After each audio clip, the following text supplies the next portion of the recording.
نصیحت فرمائیں گے. میں حضرت والا سے ادباً گزارش کرتا ہوں کہ اپنا قیمتی خطاب شروع فرمائیں.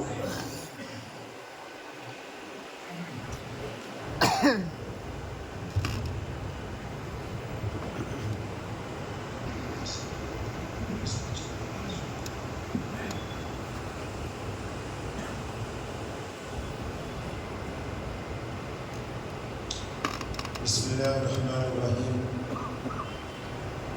شروع اللہ کے نام سے جو بڑا مہربان اور نہایت ہی رحم کرنے والا ہے. تمام ساتھی درود پاک پڑھیں. اللہم صلی علی کما صلیت علی ابراہیم وعلی ابراہیم انک حمید مجید. اللہم بارک علی محمد وعلی آل محمد کما بارکت علی ابراہیم وعلی آل ابراہیم.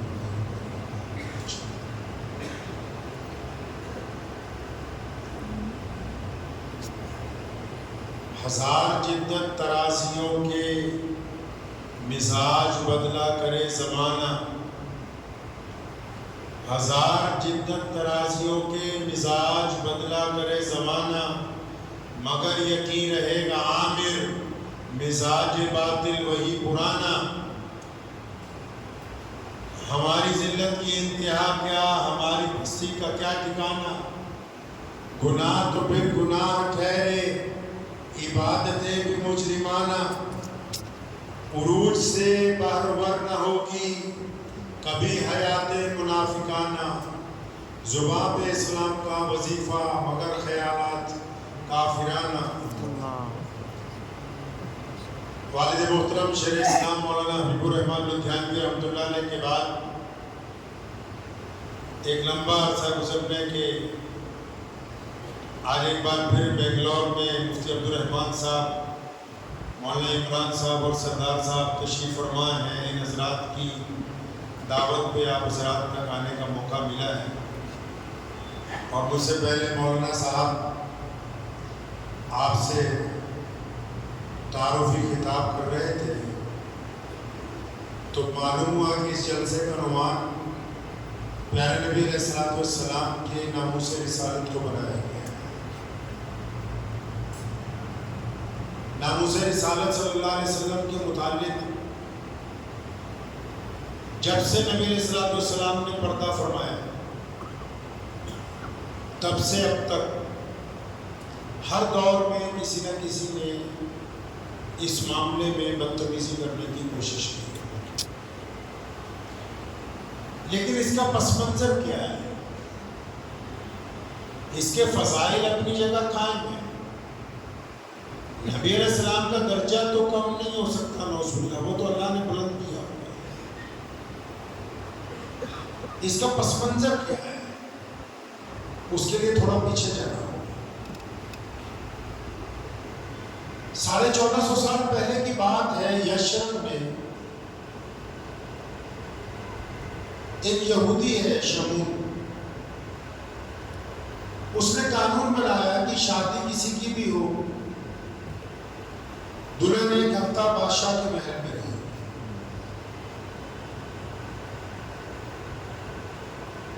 جہاں بیت اللہ واقع ہے، جس شہر میں، مکہ المکرمہ میں، ام القری میں، وہاں کے چودھریوں نے قانون بنایا کہ جب بیٹی پیدا ہو، کیونکہ یہ جوان ہوگی تو کسی کو داماد بنانا پڑے گا تو ہماری عزت پہ حرف آ سکتا ہے. تو اس لیے جیسے خبر آئے کہ کسی بڑے آدمی کے گھر میں بیٹی ہوئی ہے تو وہ فوراً اس کو لے جا کے جنگل میں ریت کے اندر گڈھا کھود کے ڈال دیں اور اس کو زندہ دفن کر دیں. پانی کیونکہ ہر جگہ ملتا نہیں ہے.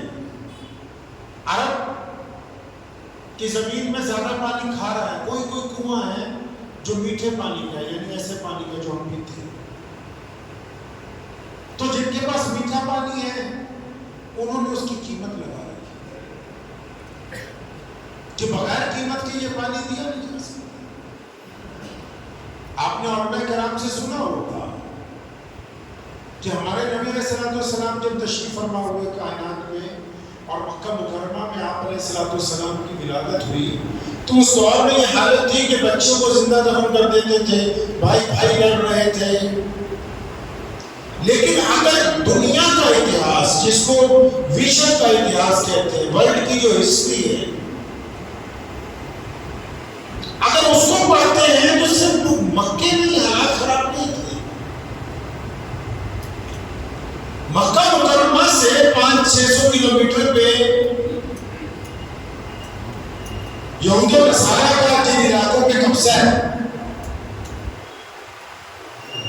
وہاں غریب آدمی کو جینے کا اختیار نہیں ہے. انہوں نے قانون بنایا کہ شادی کسی کی بھی ہوگی دلہن ہمارے ہیں. وہاں سے 1000 کلومیٹر اور آگے چلتے ہیں کیسر و کسرا، جس کو آج آپ ایران اور عراق کے نام سے جانتے ہیں. تو وہاں بادشاہ نے قانون بنایا کہ جو عام لوگ ہیں، جو کھیتی باڑی کا کام کرتے ہیں یا مزدوری کرتے ہیں، تو ان کو اجازت نہیں ہے کہ وہ شہر میں آئے، جنگل میں ہی رہے، کیونکہ ان کا رنگ، ان کی نسل اتنی اعلیٰ نہیں ہے کہ وہ شہر میں داخل ہو جائے. وہاں سے پھر 500 کلومیٹر آگے چلے جاتے ہیں فارس، جس کو ایران کہتے ہیں. وہاں کے بادشاہ اور ان کے بچے جب کبھی اداس ہوتے ہیں، کوئی کھیل نہیں ملتا، تو سپاہیوں کو کہتے ہیں کہ کچھ قیدیوں کو پکڑ کے لاؤ، ہمارے بچوں کے سامنے ان کی گردن اتارو تاکہ یہ بچے لطف اندوز ہو سکیں. انسانوں کی کوئی قدر نہیں. وہاں سے کچھ اور آگے چلے جائیے 2000 کلومیٹر، جس کو آپ اب ساؤتھ افریقہ کہتے ہیں. کیونکہ وہاں انڈسٹری نہیں ہے، اس دور میں کوئی کھیتی نہیں ہے، تو وہاں کے بادشاہ نے یہ طریقہ نکالا کہ رات کو کسی ایک گاؤں پہ چھاپا مارو، اس گاؤں کی عورتوں کو، بچوں کو، بوڑھوں کو پکڑ کے لاؤ، ان کے پیروں میں بیڑیاں ڈالو، ان کے چہرے جو ہیں وہ گرم کر کے لوہے سے داغ دو، پھر انہیں منڈیوں میں بیچو لے جا کے، جس طرح ہم جانور خریدنے کے لیے جاتے ہیں. یہ میں آپ کو واقعات اس لیے سنا رہا ہوں کہ بہت سارے لوگ سیرت النبی علیہ السلام کی بات کرتے ہیں، ساری بات گھوم پھر کے مکے میں. مکہ نہیں، مکے کے دائیں طرف بھی 5000 کلومیٹر تک، بائیں طرف بھی 10,000 کلومیٹر تک کوئی خطہ ہی نہیں ہے. ساؤتھ افریقہ سے آگے چلیے، دنیا کی سب سے بڑی تہذیب جو آج لوگوں کو کہتے ہیں کہ ہم ہر چیز بناتے ہیں، جس کو چائنا کہتے ہیں. بادشاہ اور شہزادوں کا حکم ہے کہ یہ جو سڑک بنائی ہے یہ اونچی ذات کے لوگوں کے لیے بنائی ہے، غریب آدمی اس کے اوپر پیر نہ رکھے. اس کو اختیار نہیں ہے. یہ نئی دنیا جس کو آپ امریکہ بولتے ہیں، آج وہاں کی عدالتوں میں وہ ججمنٹ آج بھی باقاعدہ اس لیے رکھی تاکہ لوگ عبرت حاصل کریں کہ ایک مزدور نے مقدمہ کیا کہ میرے بچے بھوکے ہیں اور میں جس کے یہاں میں ذمہ دار کے یہاں ملازمت کرتا ہوں، 1 ہفتے سے مجھے کھانے کے لیے کچھ نہیں دے رہا، میرے بچے کیونکہ بھوک سے مر رہے ہیں، میرے 2 بچوں کا انتقال ہو گیا.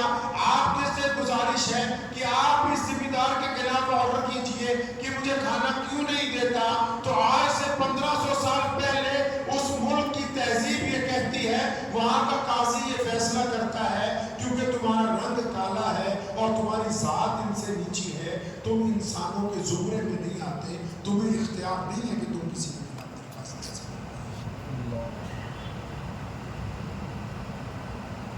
اسپین جس کو اندلس کہتے ہیں، وہاں مرضی ہے بادشاہ کی